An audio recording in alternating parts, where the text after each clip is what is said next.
From the View My Sport studios, it's The Breakdown with your hosts, Roger Tillis and Chuck Olessker.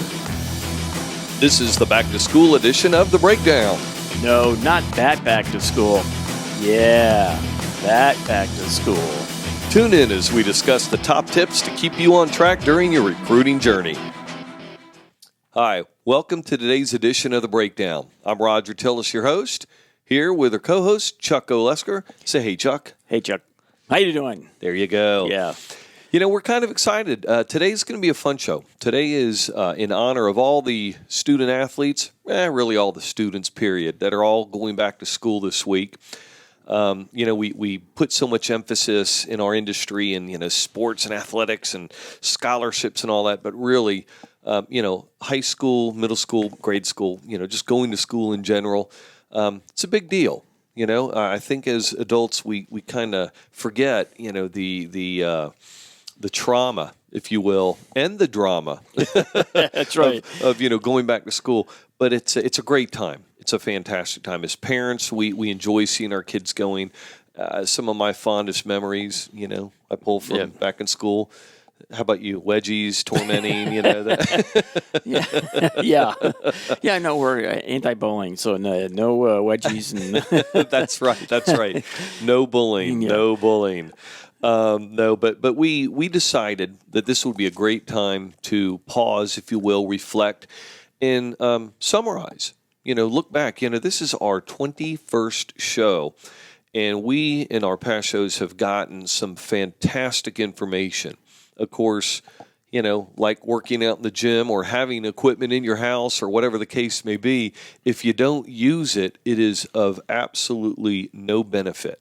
So we thought this would be a great time to summarize and remind the athletes, the students, the parents, the coaches out there in our audience, what are some of the things that you really want to focus on during your career at the high school and middle school level, and especially for those of you that are looking at following that recruiting path and try to get that coveted scholarship, at the collegiate level. That's that sports scholarship. So I think that's what we're going to do today, Chuck. It sounds like a good time. And this should definitely help athletes and parents and friends alike. Sure. Definitely share this stuff too. Again, this show that we do, this is nothing more of an extension from what ViewMySport.com and our ViewRecruit mobile recruiting app, what we do with those tools. This is yet another tool, another way of getting that information. So watch this, rewind it, watch it again, share it with your friends. Again, that's what we're here for. So with that said, let's jump into it. We've kind of got the David Letterman, list of the top tips. And some of these, obviously we're going to overlap a little bit. We're going to try to get into a little bit of detail. And really not in too much of a particular order. They're all important, but they all play a role at a certain time. But anyway, we're going to start out with one that we think really is pretty darn important. And it is our mantra. We state, enjoy the ride. Enjoy the ride. You notice we close every show with enjoy the ride. We're trying to remind you guys out there that this is a fun journey. This is not work. This is not something that you live and die by. I know it seems very serious. And Chuck, you've been through it as a parent. Yeah. I mean, it does take its toll on you as far as the recruiting process, the pressure of, am I going to be able to get to, go to college on a scholarship, or am I going to be, at the bottom of the line, Right. Looking in. You got to have fun. Absolutely. I mean, Chuck, how many times do you guys, you with Jenny Ritter in softball and everything that you're involved with there, you see that a lot where, the pressure. Oh, absolutely. And it's human nature, I think, to get wrapped up in the emotion of stress and worrying about where you're going to college and things like that. And it always gives us reason to pause and kind of take a deep breath and say, okay, what do we really? What's the real goal? What's the goal? What's the purpose here? Yeah. And so it's important to kind of stop and take that breath when things get a little crazy, going, are we doing the right things, and the importance, think long term. Yeah. Well, and like Mark Brunell said during one past show, he said, man, parents, and this is a good tip for you guys, let the kids be kids. Right. And that goes for high school level. We're not talking about just the youth. When you're in high school, I mean, there's a lot of pressure. Just being a teenager, there's a lot of pressure, So I think the key is enjoy what you've got going on day in and day out. It's great to plan and be organized and look ahead, from a collegiate standpoint. But don't forget to have fun with what you're doing at the time. Otherwise, it's gone and you can never get it back. Right. Exactly. So, please have fun and carry that mantra into your collegiate level. Man, smile, have fun. You can compete and be a champion and still have a good time. Absolutely. We're not talking about the Johnny Manziel type of fun either. We're talking about good, clean living. That's right. Yeah, exactly. Chuck, what's next? What's next on our list? Well, another thing, and the reason why ViewMySport.com is out there is that we really wish and hope that you, the athlete, and you, the parent, will avoid using these pay-for services. Some of these things are thousands and thousands of dollars, and there's no guarantee that they are going to place you with the college of your choice. So there are companies like ViewMySport.com that have come along that offer the services, puts you in control of the recruiting service and the recruiting process. So it's proceed with caution. I mean, there are pay-for services out there that are doing the right thing, doing a great job, doing a great job. But there are others out there that, I mean, really, $3,000, $4,000, $5,000, and that's on the cheap side. Yeah, and again, there's no guarantee that you're going to get the scholarship. The promised land. The promised land, that's right. Yeah. Chuck, you bring up a good point. And we're not here to say that, we're the only service that can, give you what you want. We like to think we're one of the best ones, obviously. But the fact is, as Chuck's already pointed out, there are thousands of dollars that could be spent and you have no control. You don't really know what's going on. Believe me, you can see that they have all these services and benefits and features, and a lot of it's very ego-driven, but you don't really know what are they doing. Oh, well, they're going to match me up. They're going to match me to the perfect college. Well, who knows better to match you being the student athlete or parent, your kid, who knows better how to match them up to a college than you? I mean, yes, you can fill out a survey, but a survey is not going to necessarily tell them, where do you really feel comfortable. You could go on a college campus visit and fall in love with a particular campus because you've seen it, you've felt it, you've tasted it. You really see what it's like. Right. You got to do the proper research and know these things. So that's just one of the areas. The fact is, you don't need to spend that kind of money to have your recruiting process taken care of. A lot of those things, you have got to do it. And I tell you what, and the coaches that we've had on past shows, what's one of the biggest things they've said, that the coaches at the collegiate level, they don't want to talk to the paid scouts. They don't want to talk to us. They don't want to talk to the helpers. They don't want to talk to your parents. They want to talk to the student athlete. Absolutely. And that's the thing. Well, Chuck, now, and we've talked about this. I mean, you had Chris, your son. He was the one on the phone, making the phone calls. Absolutely, yeah. I mean, it's a joint process. But when you get to a point where, you are really serious about recruiting athletic scholarships, that's when the athlete needs to take over and take charge. Sometimes, for a child like mine who's kind of an introvert. But it was good for him to go outside that comfort zone and talk to people and interact and try to sell himself to the various colleges that we were looking at. See, and the whole key is the tools are out there. for you to use, because that's what a lot of people, parents especially, fall back on and say, well, we don't understand the process. We don't know what to do first. We don't know what to do second. We don't know, are we doing it right? Yeah, we might be doing it, but what if we're doing it wrong? That's why we want to pay somebody to get involved.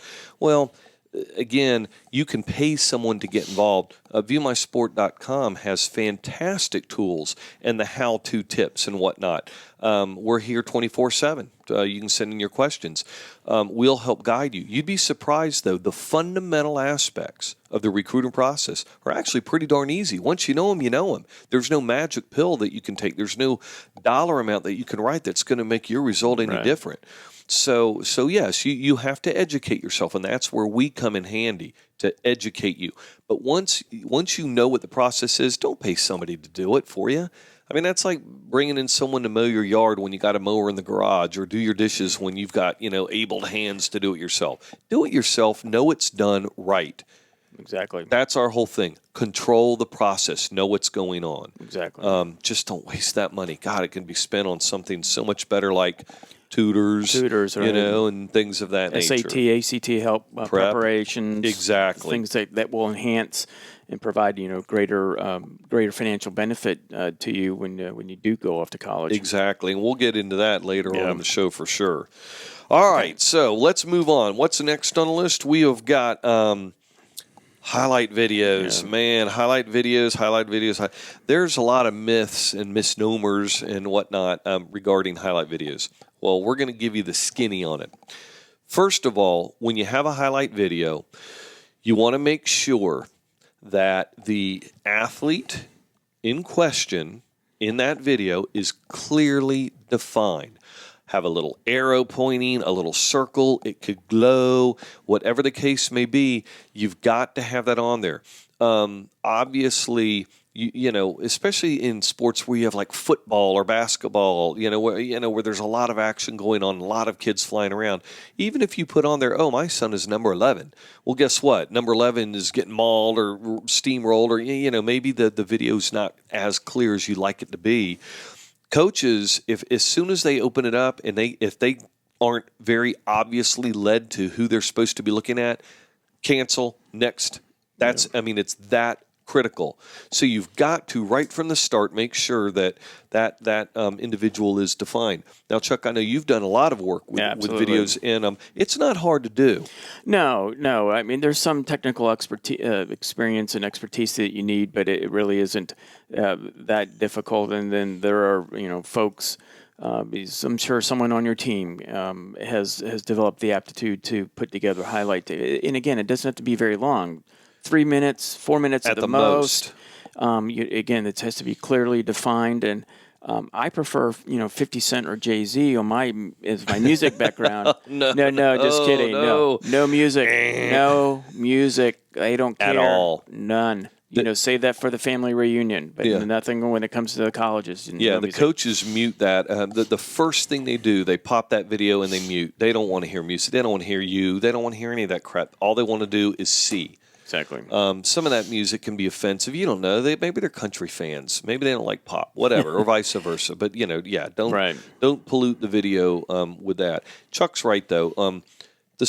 You can hire a service to do the video. Leave all the special slow motion effects and all that garbage out. Show the video, show the person with a clearly defined circle or arrow, and after that, that's pretty much it. Your profiles give all the other information. You don't need to put stats and all that contact information on your video.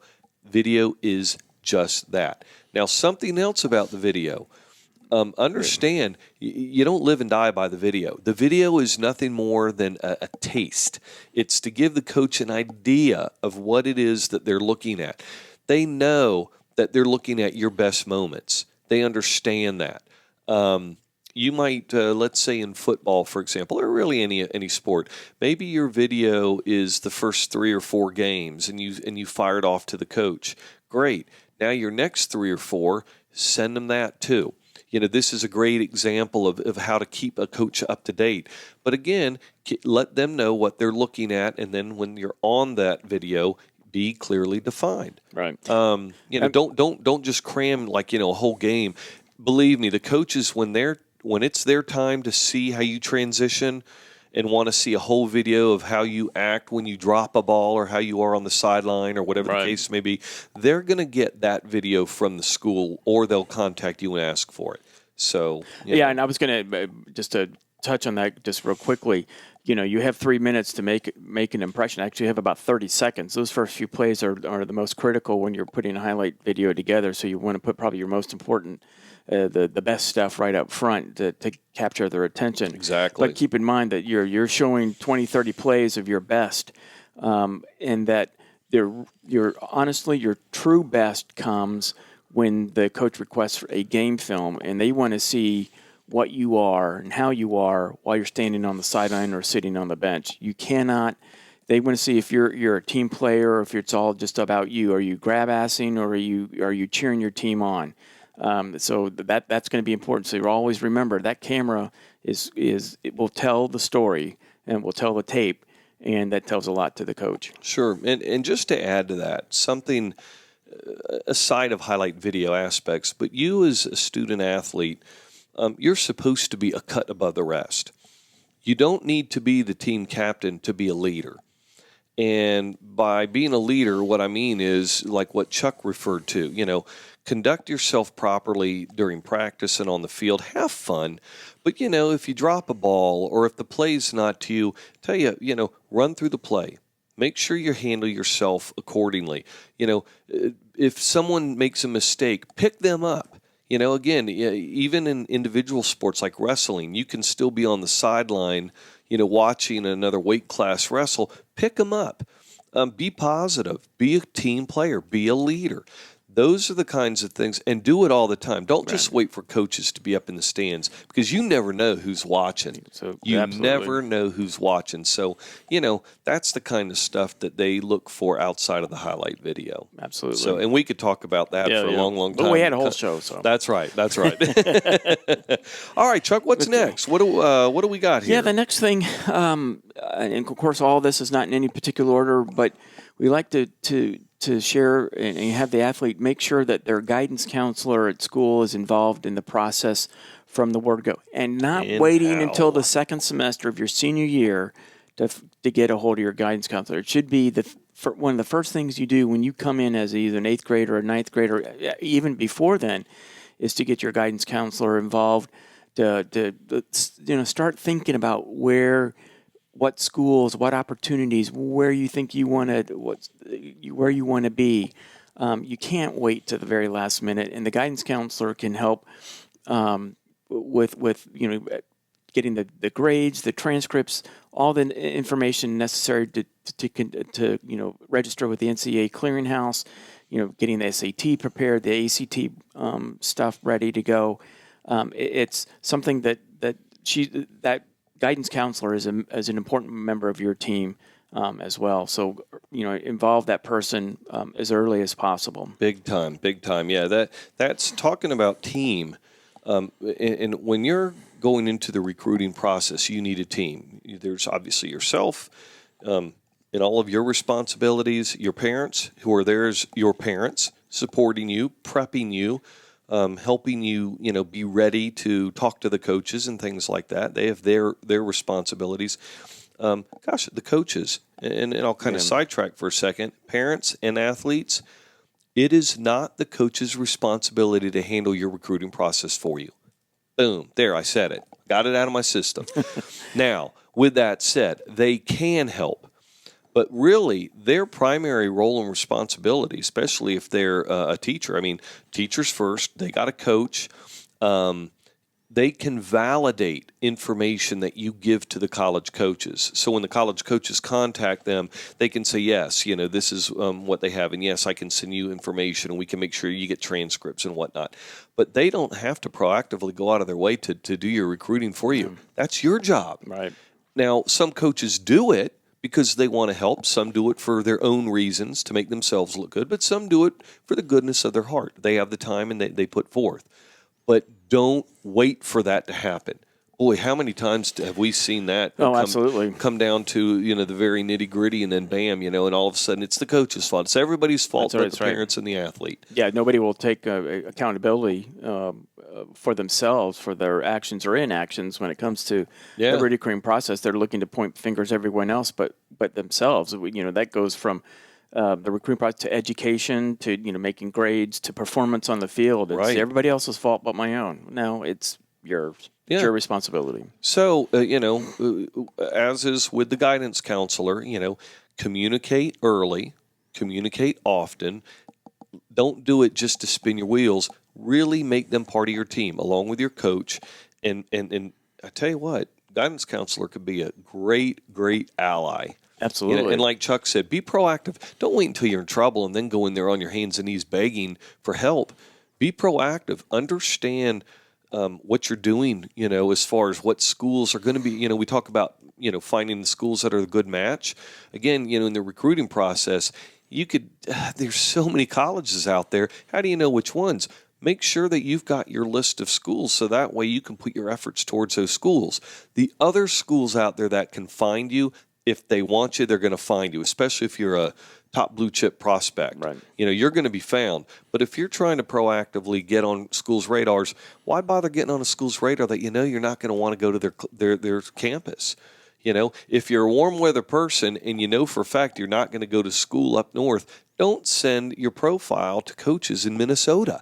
Right. So anyway, but reeling it back in, guidance counselor, it can be very helpful on depicting what it is that you want to do in college. And some kids get into college and change their mind, and that's okay. But you got to have a plan. You got to have a path, and that's where that guidance counselor can be fantastic. So good point, Chuck. Excellent point. Something next on our list that's really real important. You hear about camps and combines and all these things where you can go and get exposure. Well, guess what? The fact is that's a bit of a myth. You don't go to camps and combines and get exposure. That's not what they're there for. Most of your camps and combines are moneymakers. The companies that put them on, even the ones that, they're free. Well, no, they have services that are paying them to get that list of all the kids that went. Believe me, we understand how this works. Now, we're not saying don't go to camps or combines because they're fun. Chris absolutely. Chris went. I mean, that's how you go and you kind of jockey in there and you want to see how you measure up. How's the other guys running their routes? How are they defending, in the one-on-ones and things like that. They're fun too, especially the camps that you go to where you go away for a few days or a week. I mean, they can be fun. So understand that's a good thing to go with your peers and compete and things like that. From a recruiting exposure perspective, that's not the way to go. And that's a false expectation. Now, what do we like? And what do the coaches tell us about? They tell us that the college camps, although they are also money makers, make no doubt about that.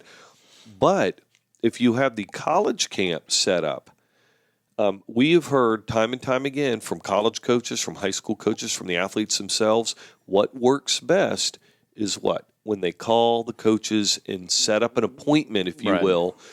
So when they go to the camp, they've already talked to the coach and said, Coach, I'm going to be there in 3 weeks, whatever the time span. I'd like to meet you, and I'd like to, maybe get some real evaluation one-on-one time. That way, when you go to the camp, you're not just there, one of the 1,000 kids that are there, and hoping to be exposed to the coaches. Again, it just doesn't happen. I don't care who you are. So that seems to be one of the key pieces. And what else, Chuck, is get there early so you can take that campus visit. Tour the campus. Make it an unofficial visit. Get a feel for the campus. Get a feel for the classroom. Walk around in the buildings if you can. Walk around the town or the city that the school, the community that it's in. Get a feel for it. Walk into the bookstore. I know when my son visited a campus, for him, he walked into the bookstore. It's a magnificent place. It's a hub. It really is. And he's like, this is so me. And right or wrong, he made his college decision based on the bookstore.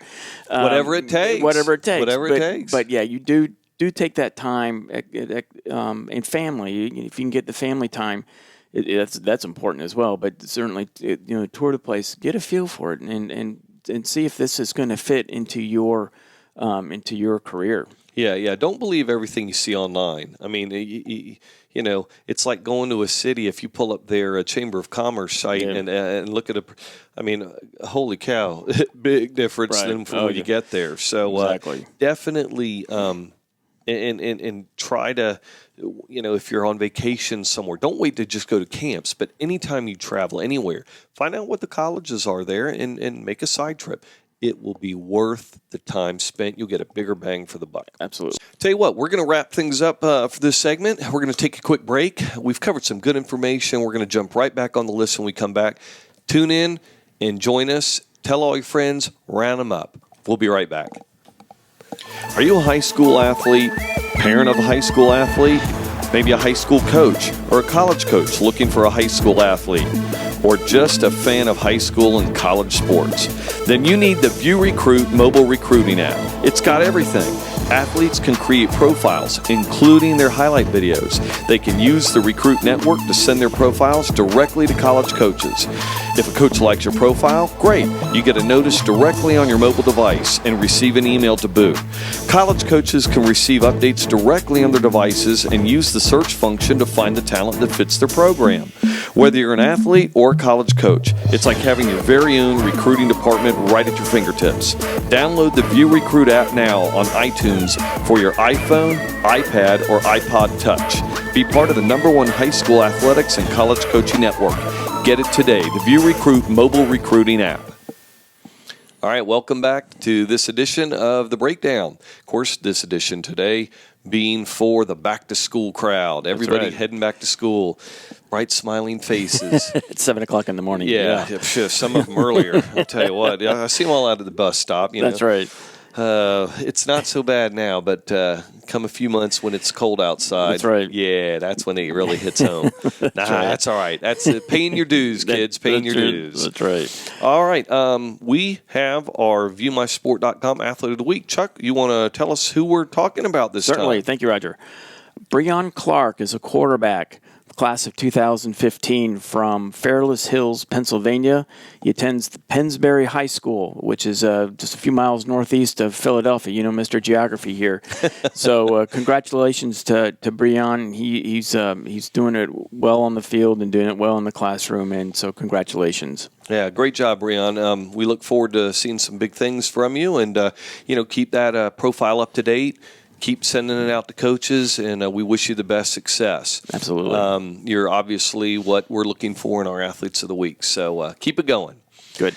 All right, Chuck. Let's roll. Let's keep going. Getting into this information for our audience. Good. The next thing that we've come up with, and that we want to pass along, is making sure that the athlete, again, stays connected with the coaches, your coaches and colleges of interest. You want to stay connected early. You want to get connected early, I should say, and connected often.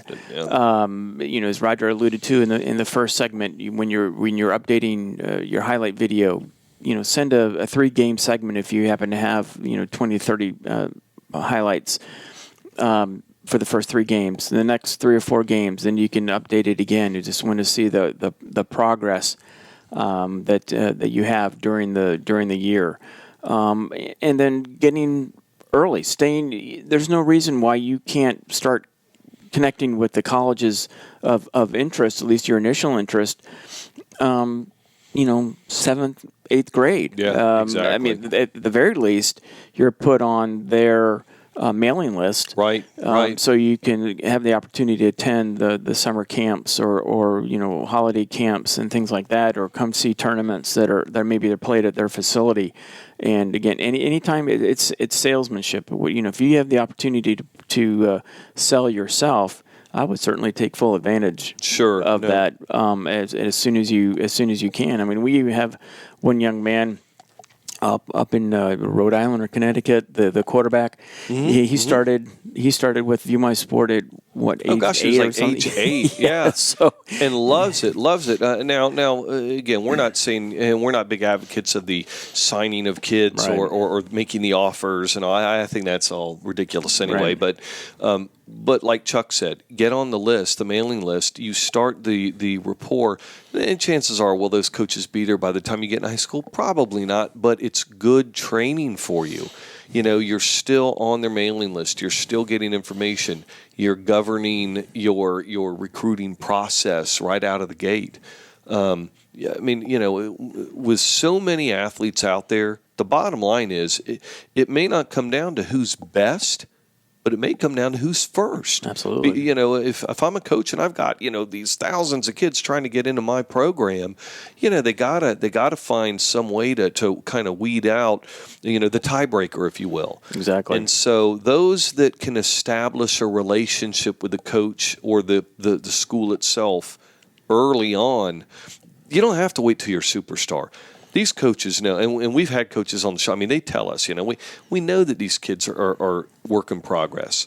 But the fact that they're taking the time to commit and touch base with us and reach out to us and show interest in our programs, well, then as their skills are molding, we're paying attention. We're watching. Right. You know, we see what their character's like and how they handle themselves. There's so much more than the skill in the you know, field of competition that that the coaches are looking for. Right. So early and often, and don't pester them.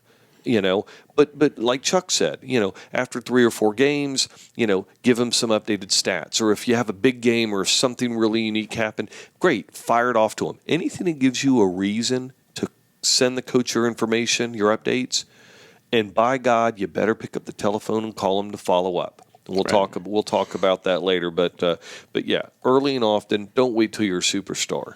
And one thing I would like to add just to that is that a lot of times we see, and it's, you know, it's clearly evident out in the college sporting world, is that players will want to attend a college or university based on the current coach. And, you know, unfortunately, it's the nature of the beast, but the college coaches may not be there when you start. Right. Or halfway through your collegiate career, they may be gone. So do keep in mind that you really need to look at the college, the community of the college first, rather than the coach. I mean, I think from a football perspective, there's probably not many people who would not want to play for a Coach Saban or you know, some big name like that. But you know what? He may not be at that school. You know, if you don't perform. So if Alabama is the place you want to be, then so be it. Then you address your issues to the coach. Whoever the coach happens to be. Yeah. Right. So do keep that in mind. You know, and to extend that a little bit, Chuck, you know, you hear people say, oh, well, no, but if I'm a running quarterback, I got to go where the coach, you know, recognizes the running program and this and that. Right. Guess what? Maybe college isn't for you. I mean, yeah, I get it. And the reality is, you know, you want to be used correctly and all that. Yeah, we get that. But you know what? College isn't a stepping stone, although it's, you know, some of you use it as a stepping stone. But the fact is college. It's there to get your degree. You're going to drive yourself batty trying to make sure that you match up. I've seen kids go to school and then the coaches change. Oh, well, we don't like the coach, and then they quit. And right. You know what? You better grow up a little bit and take it beyond that level. You know, exactly. Have a plan B, have a plan C and D too, just in case. Right. But you got to put the college aspect first, because what if sports don't work out? You need to make sure that, you know, you're comfortable at your school. Absolutely. So, and there's so many positives and negatives, and yeah, we can probably battle back and forth and discuss, you know, and debate, you know, why you should do things one way. We're not saying that everything we talk about is exactly perfect for every single person. There are going to be exceptions. You know, we get that.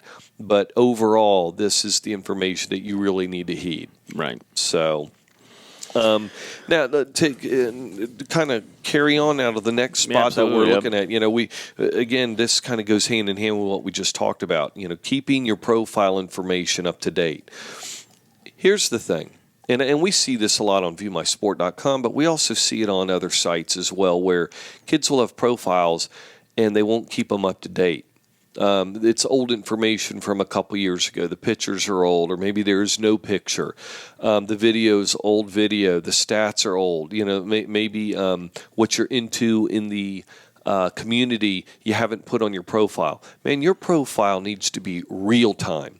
Right. Because here's the thing, and I'll use ViewMySport.com as an example. On ViewMySport.com, there is a search engine. It's a function designed for really the college coaches to use.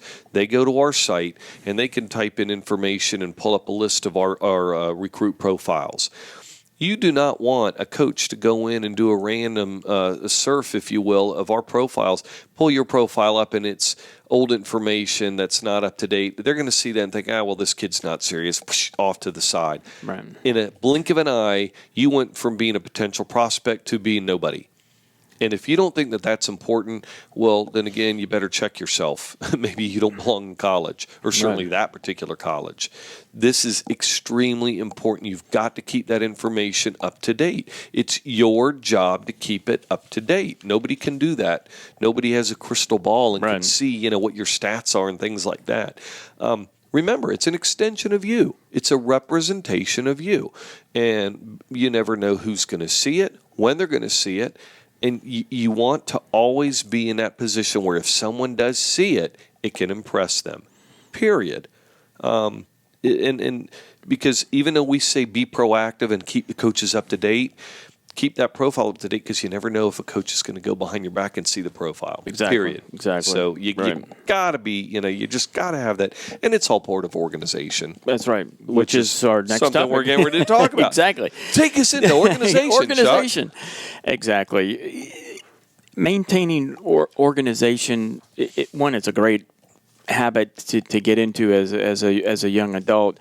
For everything, exactly. Yeah, just everything in your life. Even from laying your clothes out from the night before, to for what you're wearing, to matching your socks. That's right. Getting those granimals going.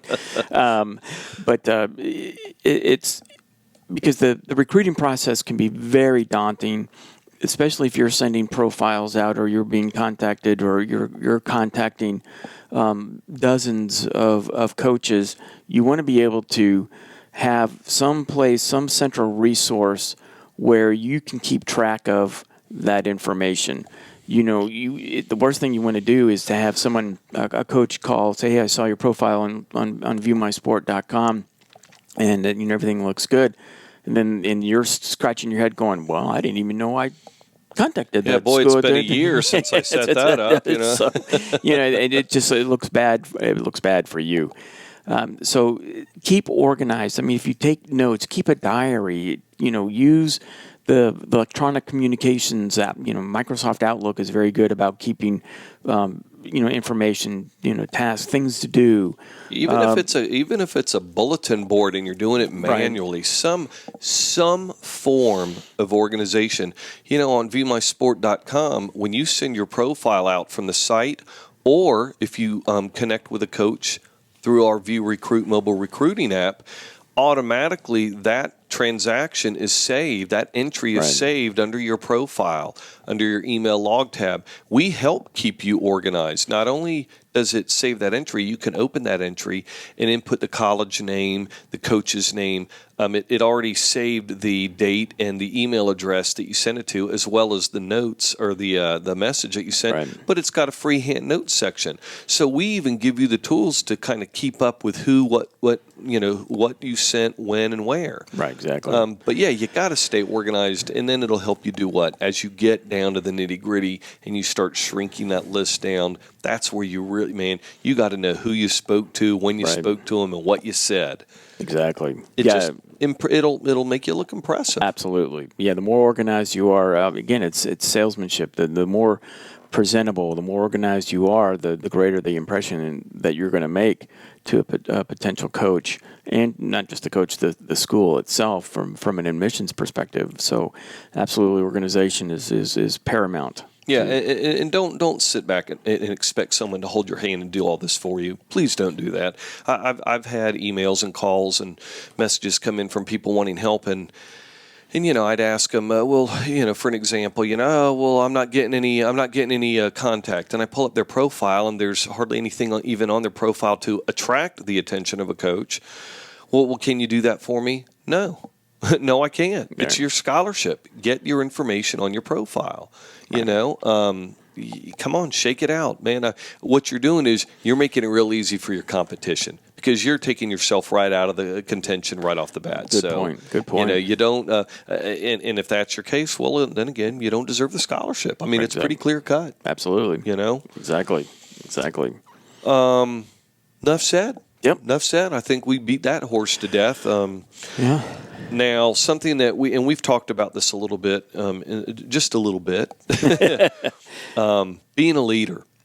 We talk about this, and you always hear it. It's almost a cliche. Be a leader, leadership. Have that leadership role, a role model, things like that. We can't stress enough. Coaches look for people that have leadership qualities. Again, as I said earlier in the show, you do not have to be the captain of a team to be a leader. Quite honestly, everybody can be leaders and lead by example. Hustling during practice, hustling in the classroom. Believe me, and we're going to beat on this quite a bit about grades and things like that, but be a leader in every aspect. We're not saying be robots. We're not saying you have to be perfect, but conduct yourself, whether it's in your sport, in the classroom, in your community. Be a leader. Set an example for everyone else. Think of how you would like your world to be and govern yourself accordingly. Absolutely. Coaches love that kind of stuff, man. They want to see what kind of representation for their program you're going to be. And if you don't think that it matters or it's not cool, great. You can sit in the back with the rest of the fools, giggling like a bunch of magpies while everybody else is stepping up and getting their scholarships. Absolutely. I mean, something to keep in mind, and we've touched on already, is that if you're an athlete in high school, if you're an athlete at a college attending your college, your dream, that you're a representative of that institution. And just as you are a representative of your family, you don't want to bring disgrace necessarily. You want to serve as the role model for other people around you, especially for the generations that are coming. They want to look to you and look up and say, "Hey, he or she did it the right way." You bet. And how do I do it? That's the kind of the intangible. That's the leader that you want, is the impression that you're going to make on future generations. Yeah, it's not pushing people around and telling them what to do. Being the boss. That's not being a leader. We talk about this a lot, and it transfers through sports into your classwork. And once you get out of school, in through college and out of school, I mean, leadership quality is great to have for any career. That's a given.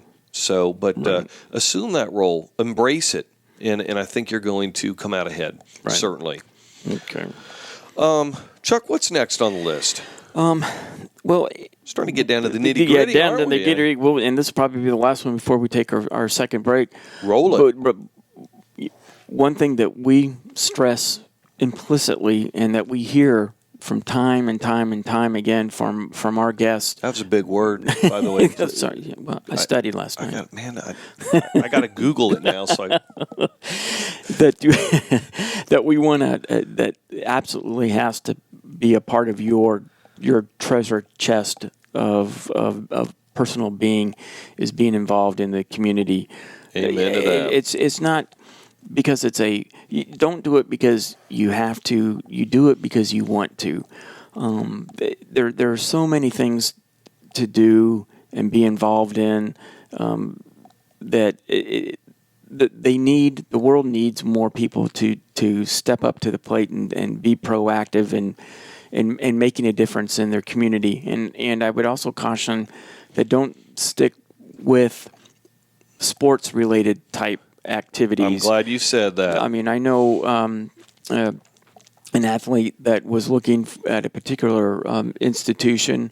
It was a dream school, and when it came down to it, he was active in the community, but he spent a lot of time in sports-related type camps and, helping out. Reffing, just hanging out at the camps to show them how to block or what. Right, yeah. You need to step out of that arena. Right. Broaden your horizon. I mean, again, it's, go outside your comfort zone. Go volunteer in a soup kitchen, or helping pick up trash, or mentoring, or reading to a younger grade, or something like that. Do something that's just not part of sports. Don't make it easy. Right. It doesn't have to be easy. This isn't just a requirement to fill. Right. Or exactly. it shouldn't be. Exactly. So we emphasize that a lot, and there are plenty of opportunities for you to be involved in your community, in your school. I mean, it starts with your school. Mm-hmm. There are many organizations and clubs and things like that. Churches, absolutely. A lot of local businesses that promote a lot of community projects and things, especially during the summer. And that's it doesn't have to be just during the summer. It can be, we have, yes, there's certain hours required to, put forth into community service. But if you make it part of your life, you'll make great contacts. You'll see some reality of how the world works, from especially from a work perspective. But you might have a world open up to you that you knew nothing about, and all of a sudden it's your passion. And you might think, wow, some of the courses at the collegiate level, I like that. I want to be more involved in that. So this is not just about a requirement that you have to do. Right. It's not about just putting something on your profile that looks good to college coaches, which, by the way, it does. Right. College coaches are looking at community service and your character more so than ever, because they know, again, and we keep talking about this, you are representing the college, not just the program, not just that athletic program, but the college, as an organization. They want to know that you're going to go to class and excel. They're going to want to know that you're taking care of yourself in your downtime. Exactly. They're putting too much time and money into you to provide you a free education and to coach you, So that they're looking for a lot of that kind of stuff. So this community service aspect has just morphed into something. It's a whole nother world. Absolutely. It's not just one little speck that you got to mark off on a list, to get through high school. Absolutely. I mean, your son, Chris. Now he's been heavily involved, and he's taken that into the collegiate level now. He's very involved. I mean, between working at camps, he's traveled the world. Yep. Yeah, he's doing it. He was one of those kids in high school that he hung out with the sports related camps, and it really wasn't good for him, or he didn't really feel comfortable going outside and doing things, working with, let's say, underprivileged youth, mentoring, tutoring, and things like that. But he started doing that in college, and he doesn't regret that decision whatsoever. He thinks it's a whole different world, and he gets personal satisfaction out of the work that he's doing with youth in the community where he's attending college, and so it's been a life-changing event and series of events for him. So that's what you good what for you have to look everybody. forward to. Absolutely. I mean, and like Chuck already said, I mean, the fact is our world needs more people to step up, not to sit back in the shadows and cheer on everybody else, but more people need to step up and actually do things themselves. And I think our world would be a better place. And, if it happens that it works out and is in your favor, hot dog, that's a bonus. Right. So, all right, you know what? We're gonna wrap it up for this segment. We're gonna take a quick break. When we come back, we're going to close out with our top five. Not so much top five, but they're all top. They're all important things. But we'll just say our next 5 tips that we're gonna hit home on. And again, give this information to you guys to take with you and hopefully be successful. So stay tuned. We'll be right back. The goal at Marsh & McLennan Agency is to present you with risk management solutions that offer smart ways to cut costs while still providing quality. Some of the many products and services Marsh & McLennan Agency can provide in the areas of employee health and welfare include evaluate benefit providers based on premium levels, plan design, and network match. Negotiate with group medical, dental, vision, long-term disability, and accidental death and dismemberment providers to bring you a quality plan at a reasonable cost. Enroll employees and their dependents into available benefit options through the use of traditional enrollment, online enrollment, or a combination. Employee assistance programs, and human resource assistance and consultation. Let Marsh & McLennan Agency help you identify, plan for, and respond to critical business issues and risks. For more information, call Marsh & McLennan Agency today at 888-292-9806. That's 888-292-9806. All right, welcome back. We're here on the Breakdown with the Back to School special. Roger Tillis, your host, here with Chuck Olessker. There you go, our fine co-host and engineer, the guy that runs the show. Really, the brains behind the show. No, I've always had the dunce camp on. Yeah. Well, it fits. What can I say? It fits. I feel like the guy from the movie, Major League, the sidekick to Bob Uecker. Oh yeah. I'm like Where's the bottle? Yeah, that's right. So I'm just like I have to sit there and every now and then say a word. Yeah, that's me. We joke around about that a lot, but honestly, the fact is, we're the guts behind ViewMySport.com. I mean, Chuck is our operations officer. I'm our chief executive officer, founder of the company.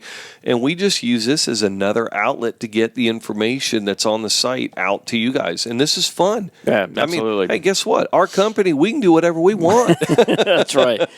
So, we've paid our dues in the executive world, That's exactly right.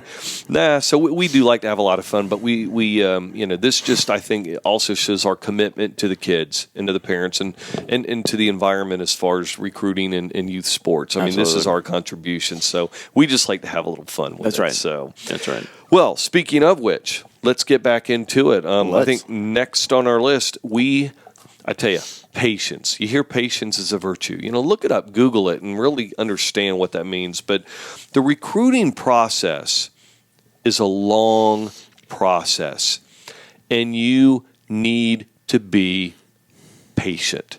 You as kids need to be patient. You as coaches, parents, God, please be patient. Understand, this isn't like lobbing a grenade and waiting for something to go off.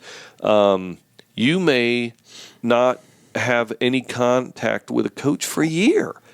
Right. And then all of a sudden, bam, out of nowhere. That doesn't mean things aren't happening. Remember, there's a recruiting calendar, and there's certain things that coaches can do and certain things that they can't at certain times. You can get that calendar off of our website, or you can, through our links, or you can go to the Eligibility Center, NCAA, and as well as the NAIA. You can find out what the information on these calendars of who can do what when. Mm-hmm. But here's the thing, even if it is during a contact period and you don't get contact, you got to understand, this process is crazy. You may be working diligently with, say, Division I schools, but you realistically are maybe a Division II, III, maybe an AIA caliber athlete. I know, and we've talked about this. Yeah. When you do things, you have to spread your information out over Division I all the way down to NAIA, because you just don't know. The competition out there is dramatic. So spread it out and kind of see who's actually interested. If you're a Division I candidate, truly a Division I candidate, they're going to find you. They're going to find you if you're a blue chipper, Now, that doesn't mean don't do anything.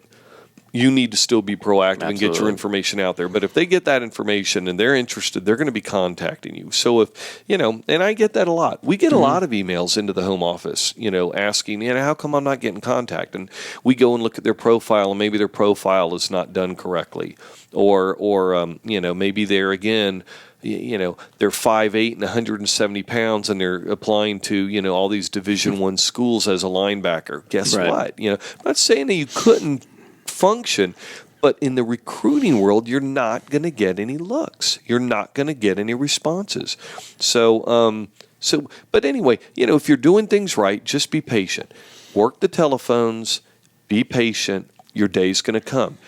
You may do everything right. And boy, we've heard this from coaches and some of the people we've talked to in the past shows.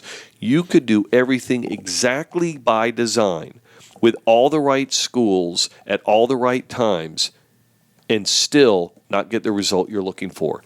That's the reality of it. but you got to be patient. You can't be jumping up the coaches, on their backs. You can't be, you can't be pointing fingers. You just got to keep doing what you can do. Worry about what you can control. Right, exactly. And fix all the things that you think are broken. Exactly. And just keep working hard and smart and let the process, let things fall where they're going to fall. Right, exactly. But God, please be patient. Absolutely. I mean, you oh man, I mean, when you went through all that with Christopher, I mean, I imagine that was, as a parent, probably it's worse on the parents. Kids are out doing all their own stuff, but the parent, you're trying to oversee stuff. Right. Yeah. I mean, it's a kind of like it was when I was in the military. It's a hurry up and wait. You try to get and your son will test this. Oh yeah. Again, patience is a virtue, and it takes time. Remember, you are sending your profile out to 10, 20, 30 colleges and universities, but these college coaches are having to deal with hundreds, thousands of individuals. So it takes time to get through all that information. So patience, big time. Yeah. Fire away, Chuck. Okay, what's up next on kind deck? of a segue into that. I can just briefly mention is that sending your profile and your information out to 100 various coaches, regardless of the division, probably is not a good idea. It's not good use of resources, your personal time, financial resources, that sort of thing. It kind of touches on what we talked about earlier. Is that create your list of schools and certainly make sure that it's across all levels of college, from Division I to NIA, even junior college. You've got to really narrow it down and make it manageable. Again, that's part of being organized. Right. Make it manageable. Really, maybe pick 5 schools from each level that you think you might be interested in. Talk to your high school coach or even your guidance counselor. Yeah. Exactly, to figure out where do you think I'm best suited. So you can help manage the process. Sending out 100 at a time, or 50 at a time, or more. You're not doing yourself any good because you can't keep track of that. Well, I was going to say you're not following up. If you think it's just throw it out there and see what'll stick, that does not work. Right. The coaches just get so many requests. You're just more fluff and clutter and spam and garbage that's in the way. You're not going to stand out that way. It's not going to be like, oh well, you never know, roll of the dice. No, if you're going to take the time to do that, take just a hair more time. Right. And like Chuck said, be organized and do it right. And put that effort into the schools that God forbid, what if you had the wrong school track you down and then want to talk to you about, and you're like, great, I have this guy that, got my information. I really didn't care if he got it or not. I just sent it out, as a blanket, bit of information. Now you got a school that wants to talk to you about making an offer or at least entertaining the rest of your information, and you do not want to even go to that school. Right. Well, that wastes their time as well. It's bad business. Right. Just not the way you want to do it. Absolutely. So it's important, again, get the profile, make sure it's up to date, keep it updated, but more importantly, and certainly as time goes on, as you move from 7th to 8th grade into probably by your junior year, you should have that list whittled down considerably, because you have a better idea where you are academically, scholastically, and athletically. So that list should narrow down and narrow down and narrow down. And again, just let's make sure that we're hitting the right people, and not to say you want to put all your eggs in one basket. You do want to have a variety of options available to you. It's just like applying for college. Certainly, you want to apply for colleges outside of the athletic side of it as well. So. Yeah. You got to be realistic, right? And that's a good segue into our next to what we had on the list. We talk, and we've already kind of brushed this a little bit about having a proper list of colleges researched.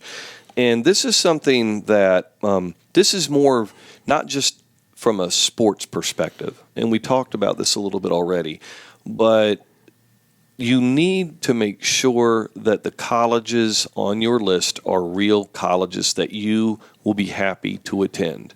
Now, some people say, hey, man, beggars can't be choosy. I'll take whatever I can get as opposed to nothing. Well, yeah, it may come down to that for some of you.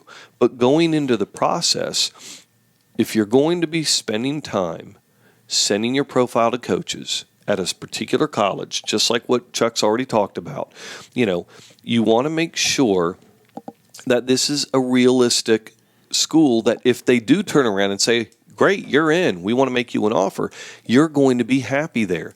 I can't tell you how many athletes wash out in year one. They get in the middle of it and realize, oh, man, this is, I'm not happy here. It's too far. I don't like the food. I mean, God, take your pick. There's so many different reasons that can make a kid unhappy. And, it's not fair to the school. It's not fair to yourself. You want to make the right decision. So when we say research, you can do things like going on viewmysport.com, using our directory. You can search and list schools in certain division by state, and then you can click on the name of the school and you can go to their site. You can start your research there and put your list together. And what do they say? They say have like a triple tiered list. You have your dream schools. These are the schools that I definitely know that I want to go to. Then you have your schools that, these are the realistic schools that I know I can get into for sure. And then you have the fallback. Well, if nothing works out up here, at least these schools I can get into, they'll accept me, and I'd be pretty happy going there. It's not my first choice, but if that's what it came down to, hot dog, right. But you need to, like Chuck said, you need to have that list shorn down by your junior year because you're going to really be chopping. Now, we're not saying that all of a sudden a school outside that list can pop up on your radar and make you an offer. Sure, that can happen. But you just can't control hundreds of schools. We see it all the time. I'll see where an athlete will send his profile out, and it's like he just pulled up the whole list and sent it out to the whole list. Figures, what the heck, more lines in the water, more results I'm going to have. Well, that's great, but you know what? It's just wasted work. You're not going to pick up the telephone and call every one of them. Now, if you do, hot dog, good for you. But chances are you're probably not going to do that. So that just have a good list, work it right, work it often, and again, things should work out pretty well. Absolutely. How many schools did Chris have on his list? From the very beginning, and how did he whittle that down? We had. We kind of broke our list up into the academic side of it, and then an athletic side. The athletic side had more. We probably had 25 schools, and the academic side we had narrowed it down probably to about 8, and then we tried to mix and match and merge our way down. And by the time it was in the senior year to apply for college. The academic side had been narrowed down to, I think, 5 schools, and the athletic side had been narrowed down to 5 schools as well. And so then you start the application process, and then we were always counting on let's apply to a school that he can be accepted to academically first, and then if anything athletically came along, then that would just be bonus. That's gravy. So that's kind of the approach that we used, and it worked for us. He did not end up attending the schools on athletic, but as we've talked about in a previous show. But he's very happy with where he is and what he's done. It all worked out. It all worked perfectly. out. So, Yeah. But we reiterated the academic scholastic side first. Well, and we'll restate what somebody shared with us during a show. On a visit, pretend like you got out of the car and blew out your knee, and all of a sudden athletics wasn't even in the picture. Right. Now, what about that campus?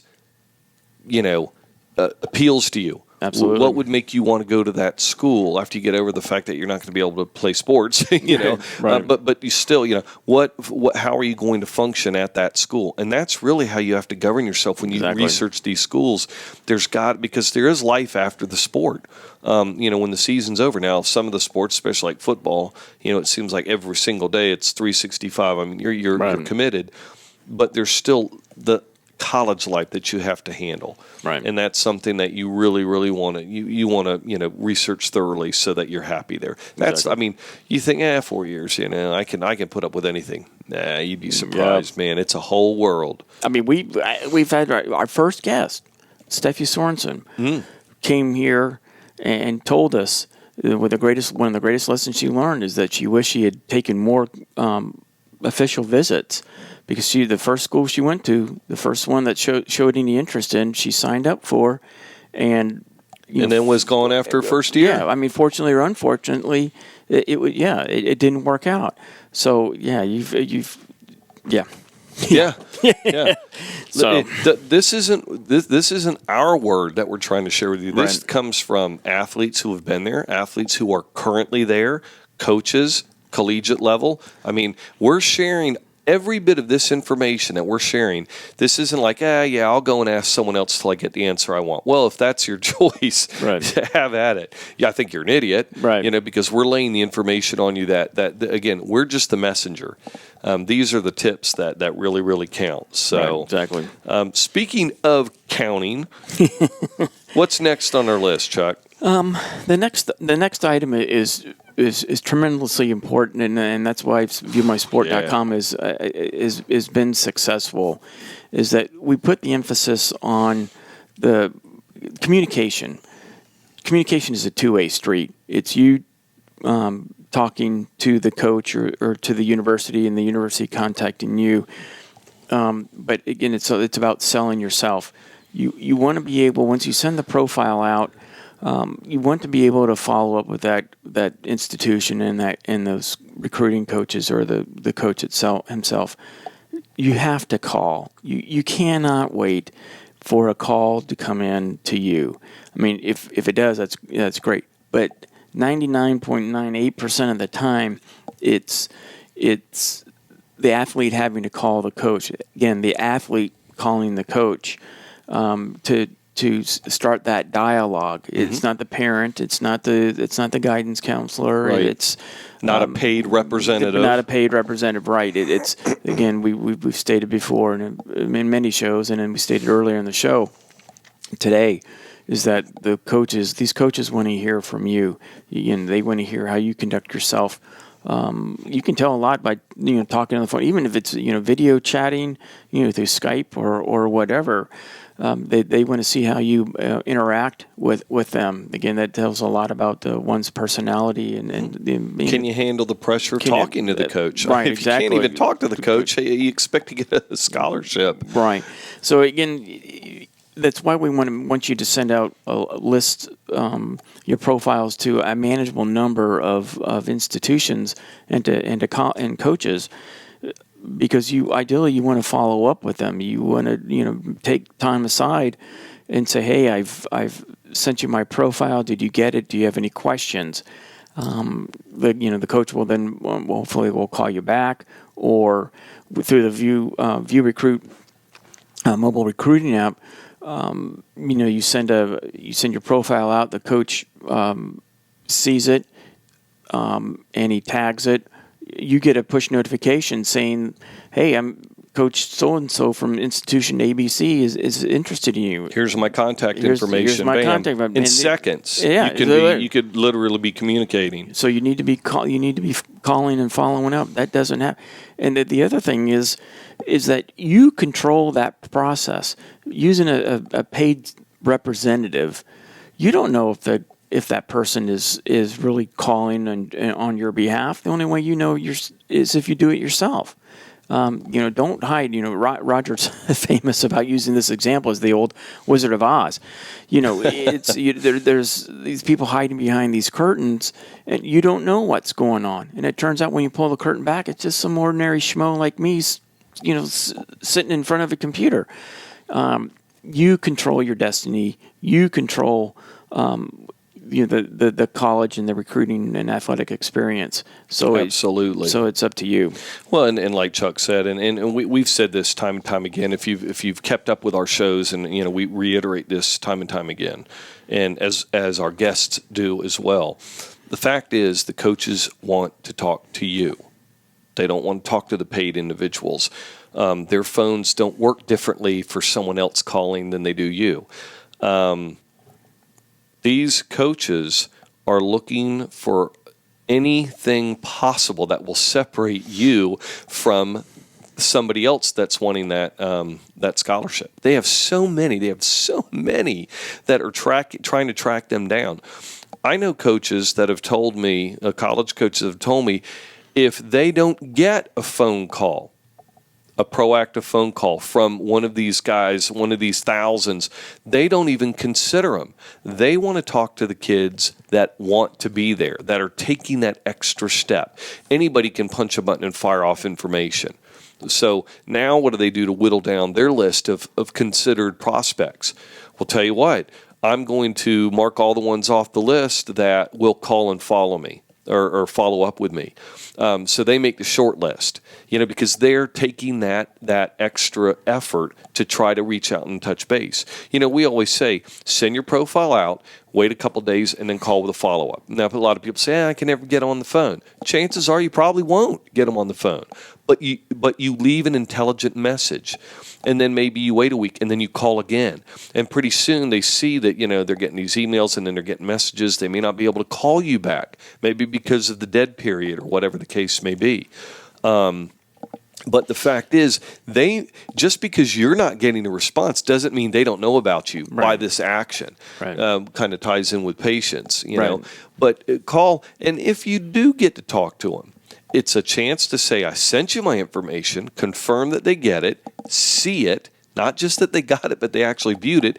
And then not only does it give you a chance to start that very important relationship, you can ask questions and have your questions already set out on a piece of paper when you make that call. Assume you're going to talk to the coach. So that way you can ask him those questions that will help separate you. Gee, coach, what is it that brought you to that school? What is it that attracted you to that school?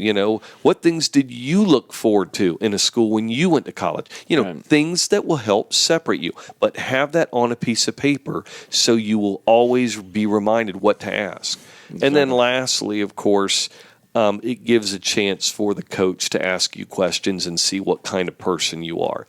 This is all about being the nail sticking up. You want to be sticking up in the right, context. And, that's, you got to make the follow-up calls. Right, absolutely. And please keep in mind that we emphasize the communication component, especially through phone calls, because that's a relatively inexpensive way of recruiting. Folks, if you think that, big-time college programs do have large recruiting budgets, but most of them do not. Yeah. And it's very hard for a coach to get out and make the circuit of an entire state. Let's say, for an example, in 2 days of all the opportunities that exist, prospects that they want to see. So it helps with the overall recruiting process is by communicating with you.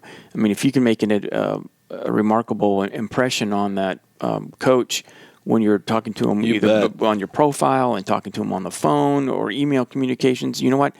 That coach may stop out of his way or her way and stop by your school and want to meet you and talk to your coach and talk to your guidance counselor and get some more information.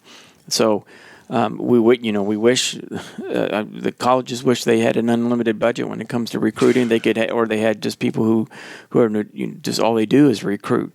That's not the way it is. No doubt. Communication, phone calls, and follow up.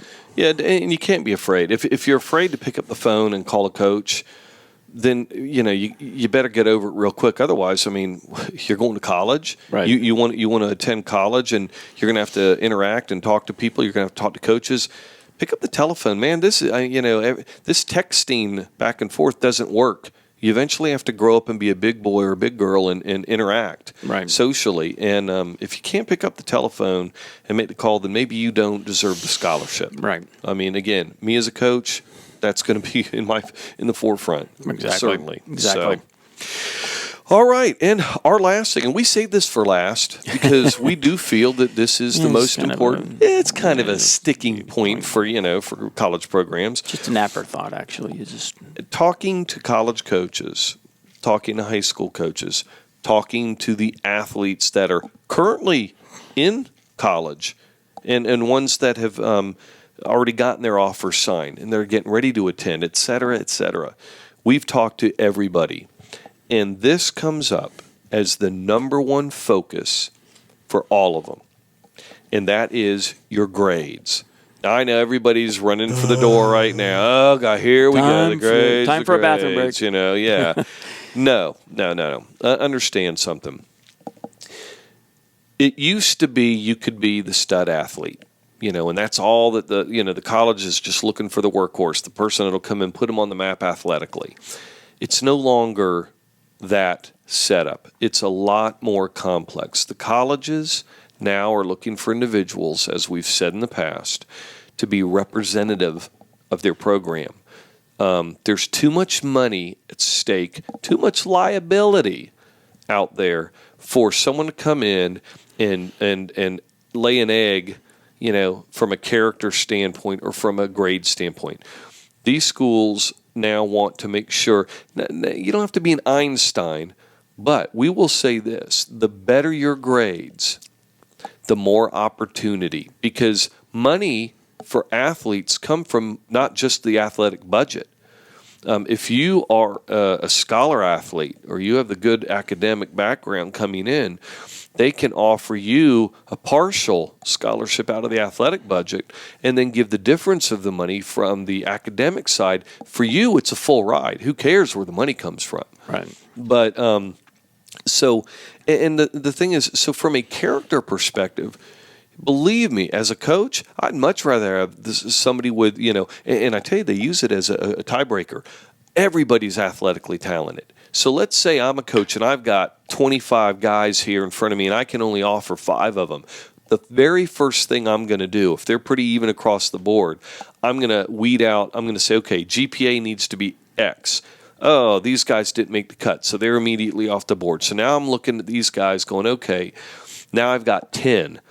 Okay, now let's maybe look at their community service or, you know, whatever. Right. The fact is grades make a difference, not just about what you can get from an opportunity standpoint, but just making the cut, period. Right.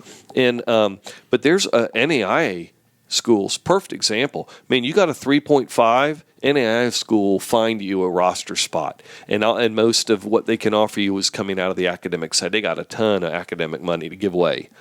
So, you know, if you want more offers, don't go dragging in there with a 2.1 and then whine about why you're not getting any phone calls. Because there's so many kids that may be average athletes but have such better GPAs.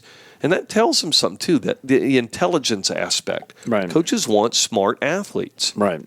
It's becoming, athletics is becoming a very demanding, intellectually challenging lifestyle. Pop open these playbooks now that not just in football, but all these sports. The strategies are just tremendous. Oh yeah, absolutely. It's more than go out and block or go out and shoot the ball or go out and, kick the guy in the shins to keep him from or her from scoring a goal. You got yellow carded a lot when you were young, didn't you? Yeah. A couple of red cards too. Yeah, exactly.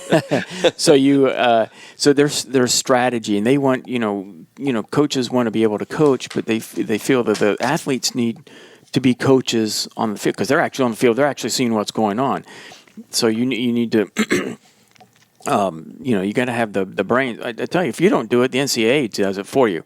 Oh yeah. I mean, we know I think it's 2016, 16 or 17 that the GPA requirement is going up. Ooh, whopping 2.3. So, but for some people, I mean, I don't know how many times we've heard it here. I've heard it out in various events that I've heard from parents who were tremendously gifted athletes that did not do well in the classroom, and they were not able to pursue their dream of playing college football, basketball, lacrosse, field hockey, whatever the case may be, because they didn't have the grade. They didn't put the emphasis on the grades in the beginning, and that they're regretting those decisions early on in your life. Blew their opportunity. And so that's why we say, you connect with coaches early and often. You get your profile going early and often.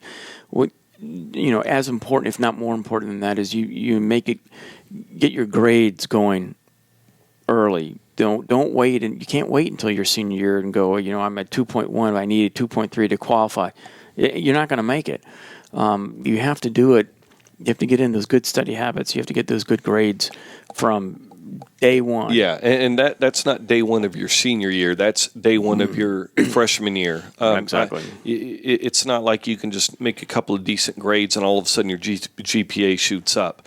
I mean, it's got to be something that you got to attack early. So parents, can't tell you this enough, can't stress this enough. When you are out there spending all kinds of money on equipment, making sure your kid has the best cleats, the best pads, the best helmet, you're sending them during the summer in their off time to all these elite training sessions and combines and, the different athletic centers. Why don't you break down, spend a fraction of that money and time, and get your kid into tutoring sessions? Tutoring doesn't mean let's make someone who can't cut it get to that level. It can mean making a very good student even better. Maybe impress upon them special ways for their study habits, organizational skills that we've talked about. It can make someone who's a really great student even better. And it can confirm maybe what you are hoping. Because you don't really know, and you don't want to wait until you drop the ball and make bad grades to then start backpedaling. By then, you might have bad habits ingrained. Right. So it's okay. So, while you're trying to make them go from a 4.8 in the 40 to a 4.4, maybe you should make that that student side of your student athlete go from being a BC student to a straight A, maybe AB student. Exactly. Because I guarantee you the opportunities that will come from that activity are more tremendous than what you would have experienced just from being athletically a little bit better. Exactly. It's hard to get your head around. It's not sexy, but it's mandatory. Absolutely. You really, really got to do it. Absolutely. And how often do we hear that? Boy, I wish I would have taken those steps before I started struggling. Because once I started struggling, I had lack of confidence. I mean, just a lack of a lot of the tools and the inner need, that I had to have to get better. It just made it a struggle. Absolutely. Quite honestly. Absolutely. And you don't want to nobody wants to see their kid go through that. No. So ingrain that. Make that part, parent. You talk about what's my role in the recruiting process. Part of it is to ensure that your kids are getting all the help they need to be the best they can be. Absolutely. And don't be embarrassed. Oh, my son's going to tutoring. No, he's going to tutoring to make him be a top-notch student, not just a good student. A better student, right. It's your delivery. And if people don't get it, well, to hell with them. Right. They're not people you want to associate with anyway. Exactly. Right? Yeah. That's the way we roll. That's the way you need to govern it. Right. So, tell you what, man, we've covered a lot. Yep. And some of you are out there going, oh my God, there's so much. But really, when you roll it down and condense it, it's really not. A lot of it's common sense. There's 3 or 4 basics that all of these kind of overlap. As you can tell, the things we've talked about, they all kind of overlap. The 3 or 4 things that you can focus on will just help tremendously. And if you ever get stuck, if you're ever at a point that you feel like, I really don't know what to do, simply go to viewmysport.com, click the Contact Us box, and send over your question or your issue or your problem. We are here to help you. Not just us, but the 40-plus members of our advisory board for every sport that we have. I mean, we are connected. We don't boast about it, but I mean, we're connected with every single college in the United States and some in Canada. I mean, we are in 59 other countries. We know what we're doing. We have the connections. We have the relationships with every single college. We are NCAA certified. We're not out there, charging thousands of dollars. We're here to help. We want to make your life in the recruiting world better. We want to make your life in the world better. Right. We're another member of your team. Oh, yeah. Yeah. I think we're probably the most important, but I don't know. Maybe your parents, maybe your parents, your sister. I don't the know, guidance counselors. The we'll coach. give them, I don't know the coach. yeah, coaches. Yeah. Nah. Yeah. Anyway, I think you get the point. Right. We hope you've enjoyed today's show. If you've learned one little thing after this show, then that's great. Then our job's done. Again, I'll reiterate, if there's something that you need help on beyond what we've talked about today, please let us know, and we'll get back to you immediately. If not sooner. If not sooner.